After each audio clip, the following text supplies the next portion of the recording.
So my girlfriend's Lintrell Wilson. We've been going to Corner Church for about 5 months now. We were introduced to Corner Church by Greg and Latoya Burrell back there. They're really good friends of ours. So just a brief little background about myself. I'm originally from Saginaw, Michigan. There's a lot of Michigan. Originally from Saginaw, Michigan.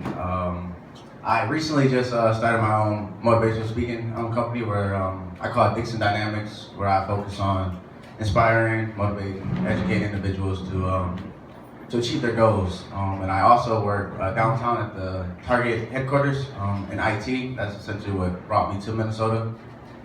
So my faith story, I won't be before you guys long. I'll try to keep it short and sweet. But I think my faith story started in my early 20s, so very crucial age, around 22 to 25, so fairly recent because I'm 27 now. And so growing up, we always attended church. My brothers, my mom kept us all in church, but it wasn't because we wanted to go. We were kind of forced to go. If it was up to us, we would have much rather stayed up all night playing video games and slept in the next morning. But my parents always made sure that they got us up, got us ready for church. And at a young age, we attended the children's ministry, primary ministry when we got to teenagers, the young adult and Bible study. But though we were attending church, I don't know how much we were engaged in church, but we always went because we know this was right. This is what you do on Sundays. You go to church. I think things changed for me was when I graduated high school, and then I started working, and then I went to college at a late age. So around 20, 21, I started college. And when I went off to college, I was away from home, and I started to engage in just a lot of negative behavior, just a lot of different things that you are introduced to at college, as far as the going out and the clubbing and the drinking and fornicating and everything negative. And when I would come home to visit, my household had kind of changed as well. My brothers had got to an older age where they were young adults and they could decide whether they wanted to go to church or not. And my parents had started to essentially get too busy for church, like too busy for God. It seems like we would always have an excuse why we weren't attending church anymore. So we would literally wake up every morning and we would sit around, we would talk and joke and lay around, and then when 11 o'clock would come, we would say, oh, we missed church, or oh, we didn't wake up for church.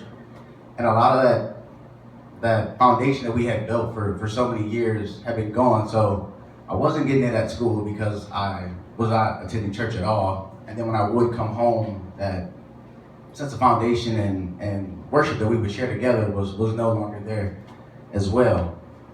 So but what I did notice was that I never lost my faith. So though I was engaging in these negative behaviors, when I would go back to school, I tried to start to get closer to God, and I would always hear his voice in the back of my head saying like this isn't right, or you weren't raised like that. And as time grew, this voice started to get louder and louder, and I had a moment where it says like, Donzell, it's time to kind of get your life together. And I started to pray a little more. I started to attend a church there that it was a Catholic church, which was very different for me because I always grew up Christian, but it was good just to be in a church. And when I came back home, I would start to go to church on my own, even though my family wouldn't go. And then I would start to kind of lead by example. They would come gradually. And I feel like that's like my first walk to faith because that was me getting myself together. Right now, I'm still far from perfect, but I'm recently starting my second walk to faith. And I thank God that I was blessed with my partner, Lintrell. She always constantly reminds us that we have to keep God at the center of everything, and then everything else will just fall into play. And as long as we keep God at the center of everything we do. And I thank God for this because I feel like this is my second walk. It's just beginning, but I've dated women in the past, and I've always had an emotional connection or a physical connection, but never a spiritual connection. This is the first spiritual connection I've ever had with anyone. Even besides my parents, I really don't even have a spiritual connection with them. And as I just continue this new journey in my life, I just thank God for blessing someone that I can grow with, and as I see what His plan is for me. So that's essentially my story.